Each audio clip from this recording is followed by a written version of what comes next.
Bismillahirrahmanirrahim. Assalamualaikum warahmatullahi wabarakatuh. Berita Al-Hijrah 11 Jamadil Awal 16 Disember. Bersama saya Ardi Herman Marzi dan berikut tajuk utama malam ini. Rapatkan saf solat ketentuan beberapa minggu lagi. Juga lelaki maut tertimbus dalam runtuhan tanah.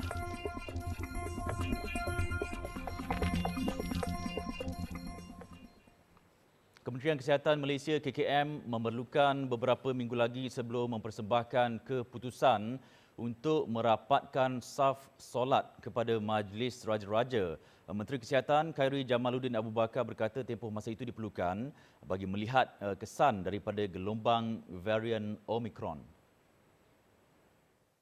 Kita telah terima banyak permintaan nasihat supaya KKM boleh keluarkan nasihat agar saf boleh dirapatkan semula di masjid. Dan kita sangat prihatin tentang perkara ini, bukan kita tidak mahu membenarkan. Cuma kalau boleh kita bagi tempoh masa beberapa minggu lagi sebab kita nak melihat kesan daripada gelombang Omicron ni dan kita boleh keluarkan nasihat untuk disembah perkenan Raja-Raja Melayu.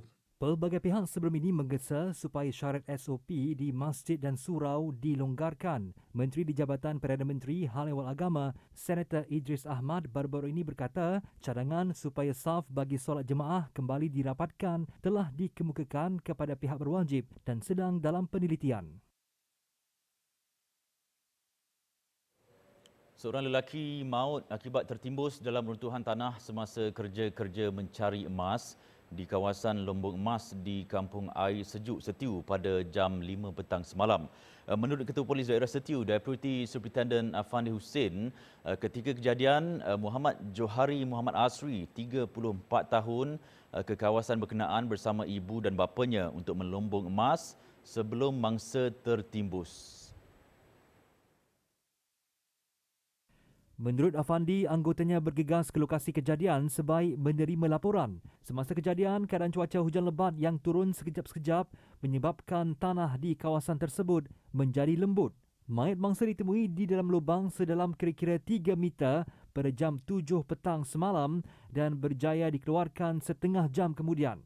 Usaha mengeluarkan mangsa terpaksa dilakukan dengan bantuan jentolak kerana lombong itu bertanah liat dan berpasir serta mudah runtuh. Mayat bapa kepada dua anak itu kemudian dihantar ke Hospital Setiu oleh pihak polis untuk tindakan lanjut. 5 pelajar lelaki sebuah sekolah menengah di daerah Muar direman 3 hari oleh Mahkamah Magistrate daerah itu bagi membantu siasatan berhubung kejadian buli membabitkan seorang pelajar minggu lalu.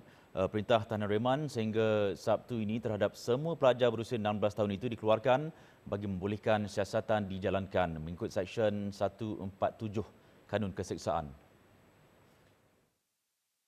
Terdahulu, kesemua pelajar itu dibawa ke Kompleks Mahkamah Muar kira-kira jam 9 pagi tadi dengan menggunakan trak polis sebelum dibawa keluar 3 jam kemudian. Semalam, media melaporkan 5 pelajar ditahan selepas dipercayai membuli pelajar junior berusia 14 tahun sehingga mengalami kecederaan di bahagian rusuk kiri dan terpaksa mendapatkan rawatan di hospital. Ketua Polis Daerah Muar, Assistant Commissioner Zaharuddin Rasib berkata, Ibu Pejabat Polis Daerah IPD Muar menerima laporan pada petang Selasa. Kesemua suspek itu kemudian ditahan dalam tempoh 24 jam selepas laporan polis dibuat di sekitar Melaka, Kuala Lumpur dan Johor Bahru.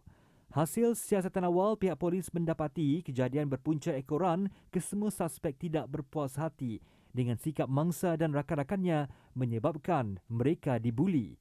Polis memandang serius kes-kes jenayah melibatkan pelajar, khususnya kes buli di sekolah dan tidak akan berkompromi dengan mana-mana pihak yang terlibat.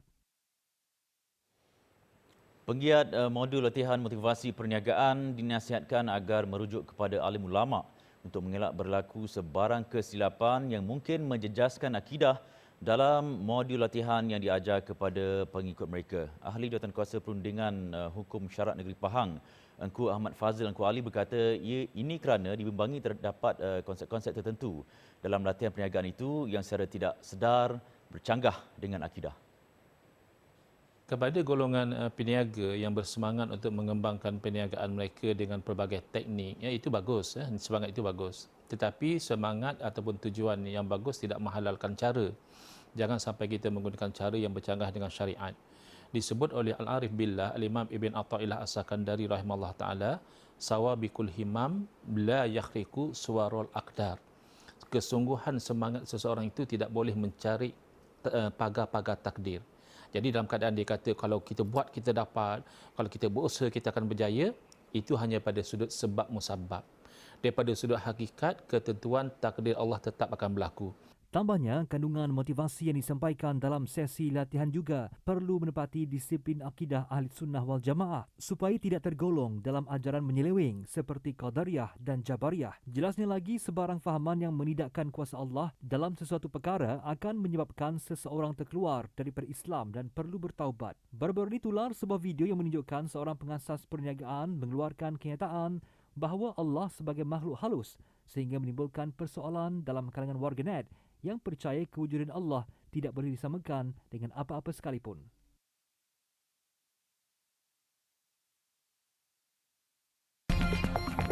Selepas ini, tanam nenas tingkat ekonomi asnaf.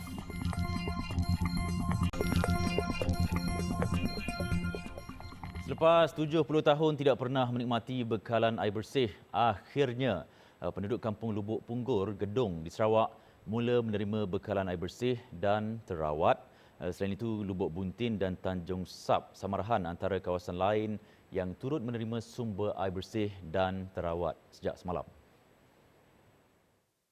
Menurut Ketua Kampung Lubuk Punggur, Zakaria Lasid, beliau dan penduduk kampung bersyukur kemudahan yang dinantikan itu akhirnya dinikmati. Kami amat bersyukur pada peresmian air daripada air bekalan luar bandar. Di mana penduduk kampung pun dah lama daripada pembukaan kampung sampai sekarang dekat 70 tahun. Baru penduduk merasa air bersih. Kami tak boleh salahkan kerajaan sebab kami berada jauh daripada, boleh katakan jauh daripada bandar.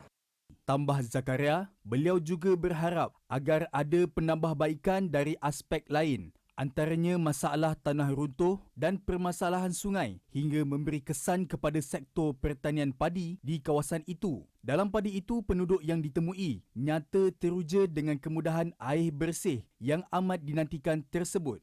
Perasaan saya sungguh seronok dapat air terawat ni. Lama, sejak saya lahir lagi sampailah saya umur 52 tahun. Baru sekarang ni dapat air terawat. Sungguh seronok. Sementara itu, Ketua Menteri Sarawak, Datuk Patinggi Tan Sri Abang Johari Ton Openg yang juga pengerusi gabungan Parti Sarawak GPS berkata, projek yang menelan 45 juta ringgit itu adalah tanda kepedulian kerajaan terhadap rakyat yang berada di pedalaman agar dapat menggunakan air bersih dan terawat dalam kehidupan seharian. Untuk projek ini, jumlah kosnya 45 juta yang akan meliputi kampung-kampung di Pangkor ini. Ia adalah satu daripada grid daripada Kuching kerana mereka tidak ada projek sumber air. Disebutkan tadi oleh Datuk Nordin, dulu dia gunakan sungai. Dan sungai sekarang ini susah nak diterawat. Jadi kita bekalkan daripada Kuching. Beliau berkata demikian selepas Majlis Pelancaran Air Luar Bandar Kampung Lubuk Punggur, Gedong hari ini.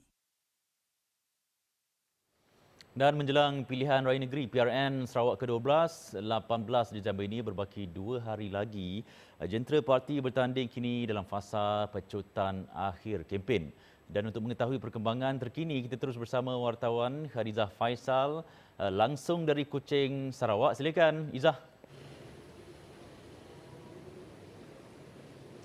Baik Ardi dan penonton, betul berbaki 2 hari sahaja lagi Bumi Kenyalang ini bakal menjadi tumpuan seluruh rakyat Malaysia untuk kita melihat gabungan parti mana yang bakal menerajui kerajaan negeri untuk 5 tahun yang akan datang. Dan di mana persaingan itu dapat kita lihat dalam PRN Sarawak ke-12 yang mana akan berakhir dengan pusat pengundian ditutup pada pukul 5 petang Sabtu ini.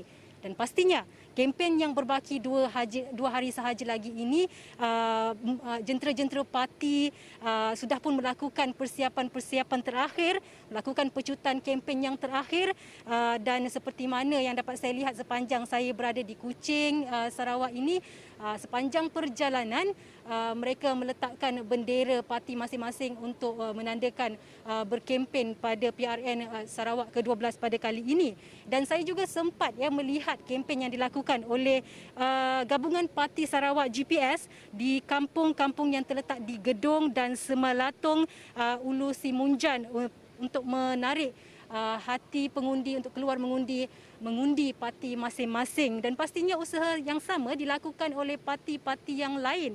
Dan penonton, untuk makluman anda, PRN Sarawak ke-12 pada kali ini bakal menyaksikan 13 pertandingan 3 penjuru, 33 pertandingan 4 penjuru, 4-5 penjuru, 7-6 penjuru, 1-8 penjuru, 4-1 lawan 1, dengan GPS meletakkan 82 calon, PBK 73, PSB 70, PKR 28, DAP 26, Aspirasi 15, DSB 11, Amanah 8, Parti Sedar 5 dan PAS 1, di mana 30 lagi parti bebas juga turut bertanding pada PRN Sarawak ke-12 pada kali ini.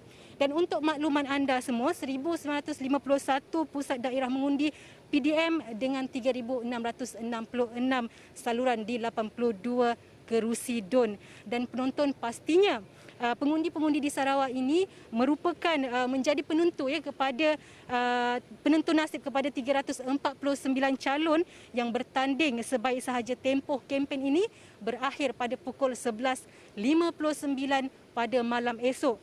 Dan dijangka 1.2 juta pengundi bakal keluar mengundi pada Sabtu ini, dan manakala 89% iaitu 18,141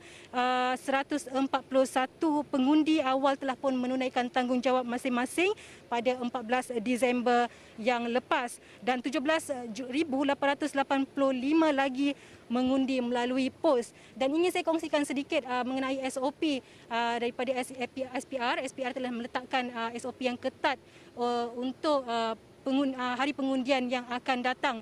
Dan saya kira sekian sahaja laporan secara langsung dari Kuching, Sarawak. Kita kembali ke studio bersama dengan Ardi Herman. Baik, terima kasih Khadijah Faisal, live dari Kuching, Sarawak, melaporkan perkembangan terkini pilihan raya negeri di Sarawak. Baik, laporan berikutnya, biarpun di mamah usia, seorang kakak setia menjaga adiknya yang terlantar diserang angin ahmar dengan pendapatan sebagai penjual nasi lemak sahaja. Salbiah Mahmud sabar menggalas tanggungjawab itu. Salbiah 67 tahun menjaga Mariam Mahmud 66 tahun sejak 3 bulan lalu. Nasib Mariam ibarat jatuh di tepi tangga apabila kehilangan anak sulungnya Hisham Mahadun 48 tahun yang meninggal dunia akibat penyakit asma April lalu. Sebelum ini Mariam tinggal dengan anak, menantu dan cucu. Selepas kematian anaknya, mereka sekeluarga diuji dengan jangkitan COVID-19. Mariam dimasukkan ke Hospital Sultan Aminah HSA dan mendapatkan rawatan selama 2 bulan di sana. Selepas disahkan negatif COVID-19, Mariam diserang angin ahmar sehingga lumpuh sebelah badan bahagian kanan dan kini hanya terlantar di katil. Dia memang tak tahu apa, tak tahu minta, tak tahu menangis, tak tahu apa.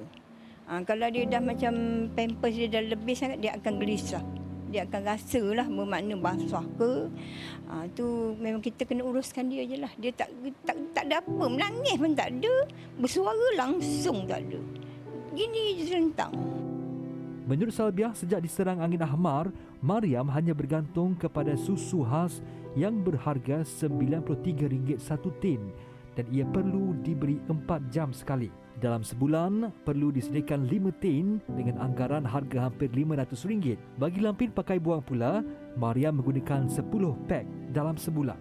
Mariam perlu menjalani fisioterapi di HSA tetapi disebabkan tiada daya serta kenderaan untuk membawa Mariam, sesi fisioterapi tidak diteruskan. Jelas Salbiah, kehidupan kini banyak bergantung kepada ihsan jiran dan komuniti setempat kerana suami Mat Top Aman 66 tahun juga tidak bekerja kerana menghidap penyakit prostat. Mariam mendapat bantuan bulanan daripada Baitul Mal RM300 sebulan. Nasib keluarga Salbiah mendapat perhatian pengurus besar Econsave, Mas Imran Adam. Kita ada sumbangkan pada keluarga Puan Salbiah ni, kita ada bagi susu khas, lepas tu ada lampin pakai buang, lepas tu ada barangan dapur lah.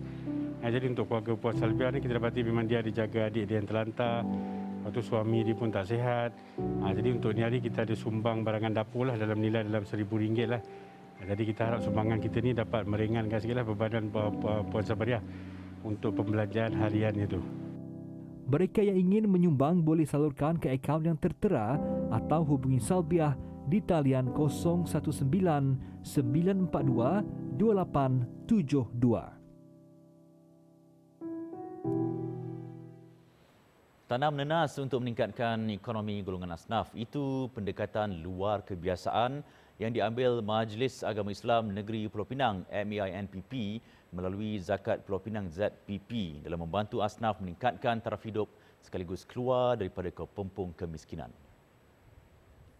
Menurut Ketua Pegawai Eksekutif ZPP Amran Hazali, projek perintis tanaman nenas di Jalan Ara Kuda, Bukit Mertajam, Pulau Pinang itu membabitkan 6 peserta. Ladang nanas seluas 12 ekar itu hasil kerjasama pintar MAINPP melalui Wakaf Pulau Pinang dan Lembaga Perindustrian Nanas Malaysia LPNM. Sebagai permulaan, tanah wakaf yang terbiar diusahakan sebagai ladang nanas, manakala asnaf atau peserta dilatih menjadi usahawan untuk memasarkan hasil tanaman tersebut. Kita mengenal pasti tanah-tanah wakaf terbiar di negeri Pulau Pinang dan kita bangunkan menjadi ladang pertanian, khususnya ladang nanas, dan kita memilih asnaf untuk mengusahakan ladang ini bukan sahaja sebagai petani tetapi juga sebagai usahawan yang kemudiannya akan memasarkan nenas-nenas ini kepada pihak luar. Amran berkata demikian selepas majlis perasmian projek peladang usahawan asnaf nanas ZPP di Jalan Ara Kuda, Bukit Mertajam. Perasmian disempurnakan timbalan Ketua Menteri 1 Pulau Pinang berangkap yang dipertua MAINPP Datuk Ahmad Zakiyuddin Abdul Rahman. ZPP memperuntukkan kira-kira RM200,000 untuk melaksanakan projek perintis tanaman nanas dan hasil jualan akan dikembalikan kepada peserta projek. Selepas 3 tahun, peserta atau asnaf yang sudah mahir dengan tanaman nanas digalakkan untuk mengusahakan ladang sendiri di mana-mana lokasi yang sesuai. Amran berkata selain nanas, pihaknya akan mengenal pasti tanaman lain yang sesuai diusahakan oleh golongan asnaf bagi menjadikan mereka sebagai kelompok produktif.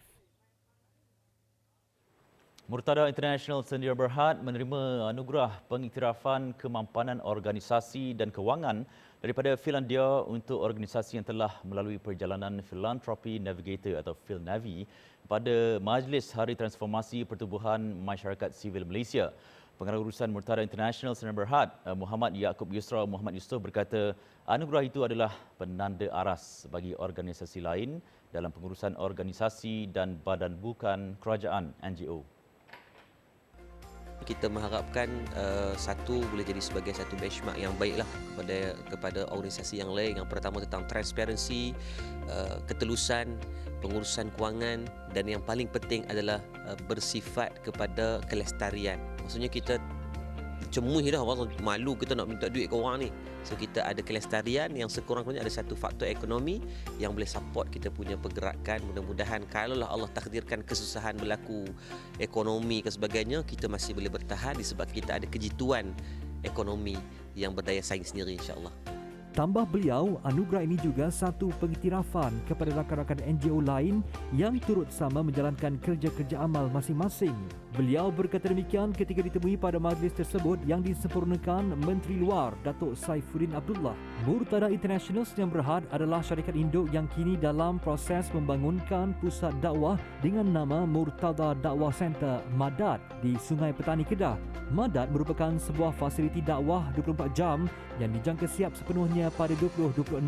Pembangunan merangkumi sekolah tahfiz lelaki dan perempuan lengkap dengan masjid, rumah warga emas, stadium sukan E, hub sukan sunnah dan hotel kapsul di mana kesemua kemudahan adalah secara percuma. Kepada mereka yang mahu mengejar saham akhirat dengan bersama-sama menjayakan penubuhan Murtada Dakwah Center, boleh salurkan sumbangan ke akaun Maybank 5520-5980-7117 atas nama Murtada Dakwah Center. Maklumat lanjut layari www.madatcenter.com atau hubungi hotline 014-601-9090 atau 014-601-9494. Pengerusi Amanah Raya Berhad Datuk Ramli Mohamad Noor dikurniakan darjah kebesaran Mahkota Pahang yang amat mulia, peringkat kedua bagi darjah Indra Mahkota Pahang DIMP yang membawa gelaran Datuk. Ia sempena ulang tahun Hari Keputeraan ke bawah Duli Yang Maha Mulia Sultan Pahang 2021. Datuk Ramli yang telah dilantik sebagai pengerusi Amanah Raya sejak 15 Mei 2020 adalah Ahli Parlimen Cameron Highlands sejak Januari 2019. Beliau aktif dalam pelbagai persatuan dan menjalankan kerja-kerja sosial serta menyandang jawatan penting dalam persatuan bukan kerajaan seperti Persatuan Orang Asli Semenanjung Malaysia dan merupakan sumber rujukan penting dalam Badan Penasihat Komuniti Orang Asli di Cameron Highlands. Datuk Ramli juga berpengalaman luas dalam perkhidmatan awam di mana selama 34 tahun beliau telah mempamerkan kecemerlangan dalam melaksanakan tugas-tugas kepolisan dalam Polis Diraja Malaysia PDRM.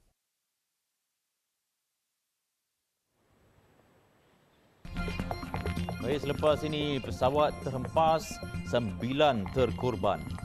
Dan sentiasa menitik beratkan keharmonian rakyat. Itu rahsia negara Kazakhstan mempertahankan kemerdekaannya yang sudah berusia 3 dekad sejak diisytiharkan merdeka pada 16 Disember 1991. Dengan berpegang dasar prinsip telus dan jelas, Kazakhstan telah berjaya menjadi pemimpin serantau dari sudut reformasi ekonomi, keterbukaan kepada perdagangan antarabangsa, pelaburan serta kestabilan politik. Menurut Duta Kazakhstan ke Malaysia, Tuan Yang Terutama Bulat Sugurbayev, sejak mereka mengecap kemerdekaan, pertumbuhan keluaran dalam negara kasar KDNK negaranya meningkat 16 kali ganda dengan nilai melebihi $180 bilion Amerika Syarikat. We have a lot of friends over the world and zero enemies.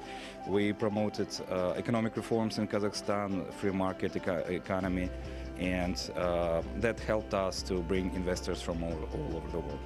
Today, 30 years later, we have almost 400 billion foreign investments in our economy, and we're proud. And we are proud that in 2021, the year of uncertainty, Kazakhstan was able to increase the foreign inbound investments up to 30%. Jelasnya, kejayaan pertumbuhan KDNK tersebut dapat dibuktikan semasa negaranya dilanda pandemik COVID-19 di mana Kazakhstan mencatatkan kadar pengangguran yang rendah iaitu hanya 4.9% pada tahun 2020.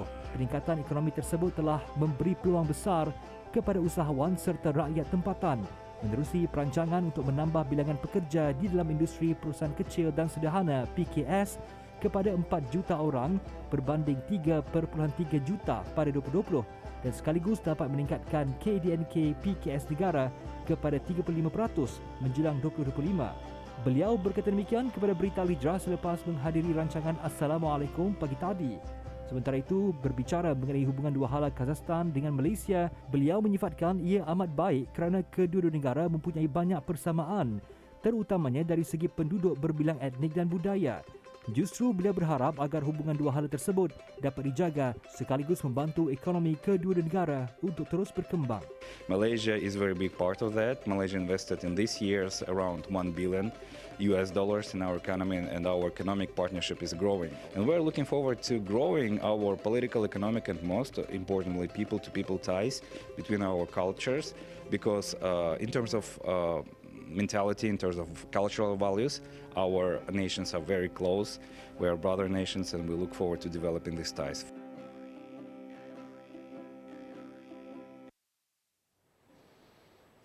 Jemaah dari luar Arab Saudi yang berusia 12 tahun dan ke atas kini dibenarkan untuk melakukan umrah. Perkara itu dimaklumkan Kementerian Haji dan Umrahnya yang sebelum ini menghadkan umur jemaah umrah 18 tahun ke atas sahaja. Lapor Saudi Gazette, jemaah asing yang berusia 12 tahun dan ke atas perlu membuat permohonan permit untuk menunaikan umrah, solat di Masjidil Haram Mekah dan Masjid Nabawi di Madinah. Antara syarat yang diperlukan ialah jemaah perlu menunjukkan sijil vaksinasi. Status vaksinasi perlu dikemaskini di aplikasi Kudum sebelum ke Arab Saudi dan jemaah perlu mendaftar di aplikasi Tawakalna dan Itmarna selepas tiba di negara tersebut untuk mendapatkan permit umrah dan solat di 2 masjid suci. Syarikat umrah juga dilapor akan mengeluarkan permit yang diperlukan bagi jemaah luar yang menggunakan visa umrah ke Arab Saudi. Susulan keadaan COVID-19 yang semakin terkawal di Arab Saudi, beberapa prosedur operasi standard SOP telah dilonggarkan, antaranya tiada penjarakan ketika solat dan tidak wajib memakai pelitup muka untuk individu lengkap vaksin kecuali di Masjidil Haram dan Masjid Nabawi.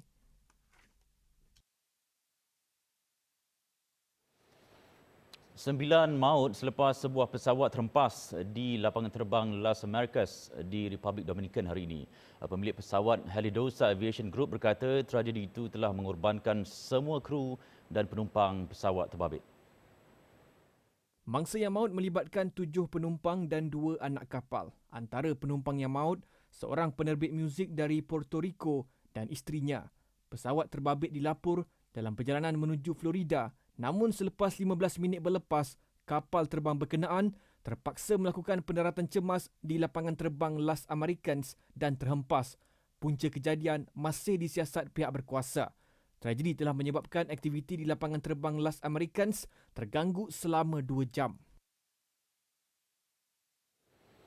Di Devonport, Australia, 4 kanak-kanak terbunuh manakala beberapa lagi cedera selepas istana angin yang dipasang untuk sambutan hujung tahun persekolahan terbang setinggi 10 meter ditiup angin kencang.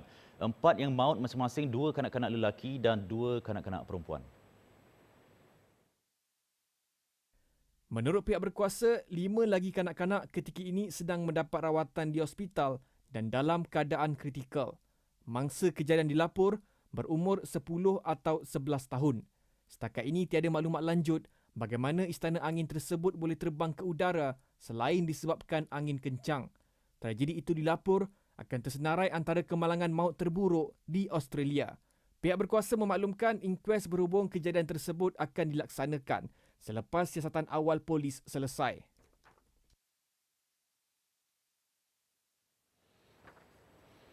Baik, sebelum berpisah, jom kita hayati petikan keluarga Malaysia ini. Secara kolektif, kita bergerak mengharungi dan menerjah rintangan dalam memacu negara ke hadapan bersandarkan semangat keluarga Malaysia sejati. Dan jangan lupa, jam 9 malam ini saksikan Dengar dengan tajuk Lari Rumah, Inginkan Kebebasan. Jadi sekian berita Al-Hijrah untuk malam ini. Layari alhijrahnews.com untuk lagi laporan-laporan menarik dan artikel eksklusif. Saya Ardi Herman, kita jumpa lagi. Assalamualaikum warahmatullahi wabarakatuh dan selamat malam.